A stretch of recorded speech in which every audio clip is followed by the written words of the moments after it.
Now let us understand bank loan. तो आपको question में दिया होगा ट्रायल बैलेंस के अंदर, आपके ट्रायल बैलेंस में ही दिया होगा, क्या दिया होगा ट्रायल बैलेंस में, दैट बैंक लोन, उसके आगे ही लिखा होगा ऐसे 10% बैंक लोन या तो 5% बैंक लोन, ऐसे लिखा होगा। तो आपको इसे, ये कौन से साइड होता है आपके ट्रायल बैलेंस का, ये लाइबिलिटी वाला पार्ट है। कौन सा पार्ट है, लाइबिलिटी वाला पार्ट है। तो आपको क्या करना है, बैंक लोन है तो इसका क्या इफेक्ट आएगा, सबसे पहले ऐड होगा, सबसे पहले क्या होगा, ऐड होगा बैंक लोन में, कितना, 10%। अगर 10% बैंक लोन में ऐड होगा, सिंपल वाला है ये, तो कैसे ऐड करोगे, बैंक लोन का अमाउंट समझो कितना है, 50,000 है, कितना, 50,000।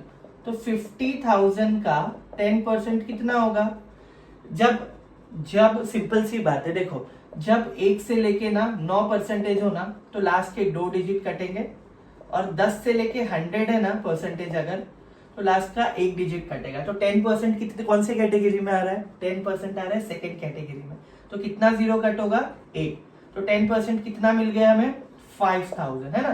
तो बैंक लोन में ऐड किया 5,000, और दूसरा कहा दिया, interest on bank loan, PNL account के डेबिट साइड में इंटरेस्ट ऑन बैंक लोन कितना लिखा वहां पे, 5,000 without any, with adjustment outer column, directly 5,000 इधर आया, और यहाँ पे बैंक लोन में हमने क्या किया, 50,000 में 5,000 ऐड हो गया, लाइबिलिटी साइड कितना बन गया, 55,000। एंड दूसरा पीएनएल के डेबिट साइड में, पीएनएल के डेबिट साइड में कितना आ गया, 5,000।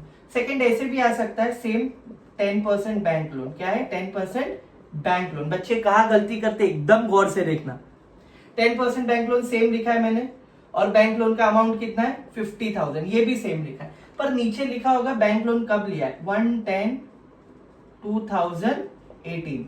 हम एक बेस मान के चलते हैं कि हमारा जो ईयर एंड है ना, हमें ट्रायल बैलेंस में दिया है क्वेश्चन में, वो है 31 मार्च 2019। क्या है, 31 मार्च 2019।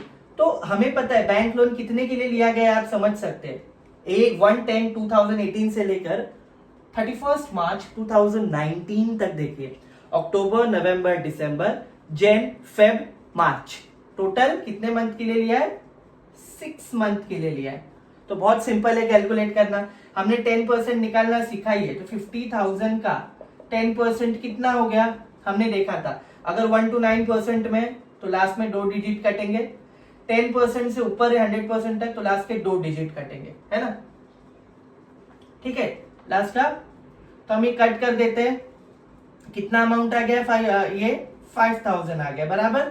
तो 5,000 पूरे 12 मंथ के लिए, 5,000 किसके लिए, पूरे 12 मंथ के लिए। हमें कितने के लिए चाहिए, 6 मंथ के लिए, कितने के लिए चाहिए, 6 मंथ। तो उसका आधा कर दो, कितना हो गया, 2,500। इसका इफेक्ट भी सेम आएगा, क्या सेम इफेक्ट है, बस क्या चेंज वेरिएशन आ गया इसमें, आपको पता है वेरिएशन क्या आया, खाली वेरिएशन ये है दैट जो बैंक लोन है, दैट जो बैंक लोन है वो आपको पता है, उसके आगे अगर डेट लिखा होगा तो थोड़ा सा और चेंजेस आता है, और अगर डेट के साथ नहीं है, सिर्फ सिंपल वाला है तो ऐसे। इसका भी क्या इफेक्ट आएगा, बैंक लोन में ऐड करोगे, मतलब 50,000 में कितना ऐड होगा, लाइबिलिटी साइड में 50,000 प्लस 2,500, एंड दूसरा पीएनएल अकाउंट के डेबिट साइड में कितना जाएगा, डायरेक्टली 2,500 पीएनएल के डेबिट साइड।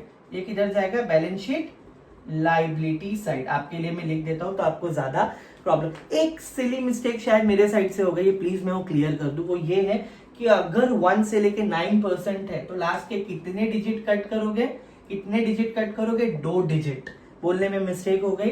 एंड 10% से 100% है तो लास्ट का कितना डिजिट कट करोगे, 1 डिजिट। सी प्रॉपर्ली, आपसे वो गलती नहीं होनी चाहिए, राइट। सो विद दिस हमने दोनों वेरिएशन कंप्लीट कर लिए बैंक लोन के। I hope you understood, thank you.